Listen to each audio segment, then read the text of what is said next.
Era kejayaan sportsbike 400cc memang sudah lama tenggelam. Tren sportsbike 400cc sendiri cukup populer di Jepang pada awal tahun 90-an dan memicu semua pabrikan turut bersaing di kelas ini dengan jagoan mereka masing-masing.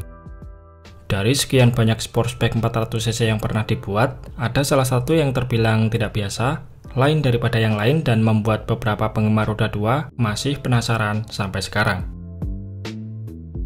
Nama motor yang akan kita bahas kali ini adalah Honda RVF 400. Dirilis pada 20 Januari 1994, RVF 400 diposisikan sebagai penerus dari VFR 400 sekaligus menjadi adik dari RVF 750 sang juara WSBK musim 1997. Kenapa motor ini begitu spesial dibanding sportsbike 400cc lain?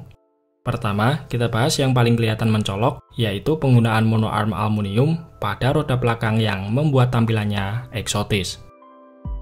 Monoarm sendiri bukanlah hal baru lagi bagi Honda, karena mereka sudah menggunakannya sejak tahun 80-an pada varian sportsbike mereka VFR series. Monoarm RVF 400 ditopang oleh suspensi belakang monoshock Prolink, sementara suspensi depannya memakai upside down dari Showa berdiameter 41 mm. Selangkah lebih maju dari CBR 400 yang kala itu masih memakai suspensi teleskopik.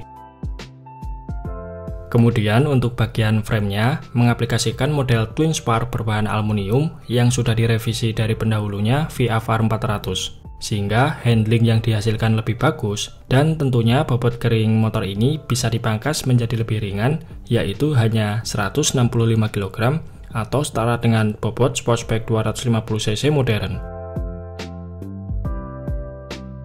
Yang paling membuat motor ini spesial daripada kompetitornya tak lain adalah sektor dapur pacunya. Di saat jajaran sportsbike 400cc lain rata-rata menggunakan mesin inline 4 silinder, RVF 400 justru mengusung konfigurasi mesin DOHC V4 alias V4 silinder. Sebuah konfigurasi mesin yang amat sangat langka pada saat itu. Bahkan motor sekelas Superbike saja sampai sekarang tidak banyak yang mengaplikasikan konfigurasi mesin ini karena selain ruwet, biaya produksinya tentu lebih mahal dari mesin inline 4 silinder. Teknologi yang disematkan pada mesin ini juga nggak main-main. Honda telah menggunakan gear-driven camshaft sebagai penggerak noken as, sebuah susunan gear penghubung yang mampu mengirimkan tenaga dari mesin ke camshaft secara presisi, serta mengurangi gejala slip yang sering ditimbulkan oleh penggerak rantai keteng.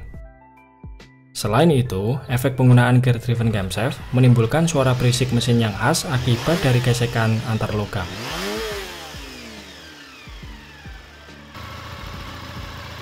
Sistem pengkabutan bahan bakar RVF 400 memakai karburator Keihin 34 mm sebanyak 4 buah, lalu transmisinya menggunakan 6 speed. Mesin ini mampu menghasilkan tenaga 53 horsepower di 12.500 rpm serta torsi puncak 37 Nm pada 10.000 rpm. Power mesin RVF 400 sebenarnya dibatasi demi mematuhi regulasi peraturan sepeda motor yang telah diterapkan oleh pemerintah di Jepang kala itu.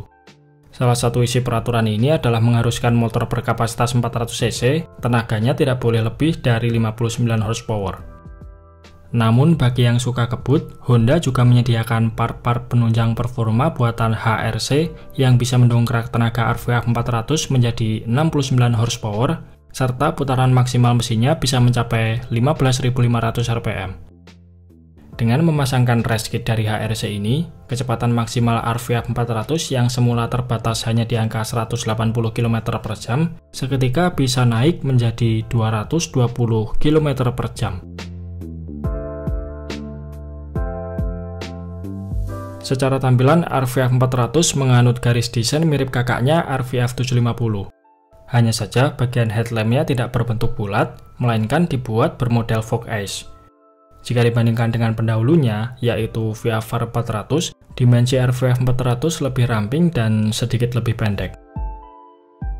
Kemudian untuk diameter velg depan belakang, RVF 400 memakai full ukuran 17 inch, sedangkan pendahulunya memakai velg diameter 17 inch depan dan 18 inch belakang.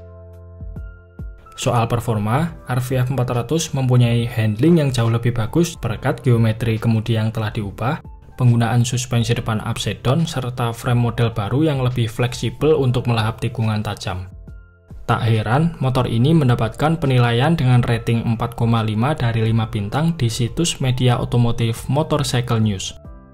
Para owner RVF 400 mengungkapkan bahwasannya build quality, performa mesin, pengereman, sampai handling motor ini tergolong bagus dan menjadi salah satu sportsback yang sangat menyenangkan ketika dikendarai tanpa banyak keluhan.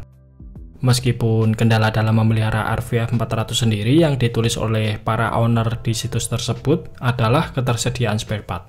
Hal ini wajar karena pada dasarnya motor ini masuk ke pasar Eropa lewat jalur impor abu-abu. Jadi, memang ketersediaan spare part di sana tidak begitu banyak. Sayangnya masa bakti sportsback 400cc yang eksotis ini tidak berlangsung lama. RVF 400 hanya diproduksi dalam kurun waktu 1994 sampai tahun 1996 saja. Dilansir dari situs otomotif Jepang bikeline.org, salah satu faktor penyebab motor ini dihentikan adalah karena tren sportsback replika balap mulai memudar di pertengahan tahun 90-an. Biker di Jepang saat itu mulai beralih ke naked bike multisilinder macam CB400 Super 4, Yamaha XR 400, Suzuki Bandit 400, dan lain-lain yang secara fungsi lebih bersahabat untuk dikendarai sehari-hari, namun sensasinya tak kalah menyenangkan dari sportsback replika balap. Situasi ini diperburuk ketika kejuaraan All Japan Road Race Championship kelas TT F3 mulai dihapuskan, di mana kelas ini merupakan ajang kompetisi antara sportsback replika balap 400cc. Dengan begitu, pabrikan tidak ada lagi tempat untuk saling membuktikan ketangguhan masing-masing sportsback 400cc andalan mereka, dalam artian pengembangan motor pun harus mandek. Bagi Honda, nama RVF adalah segalanya. Sebab, lewat motor ini, Honda telah merepresentasikan semua teknologi balap mutakhir era 90-an milik mereka, yang sampai saat ini masih mengundang decak kagum dan menarik rasa penasaran bagi kalangan entusias roda 2.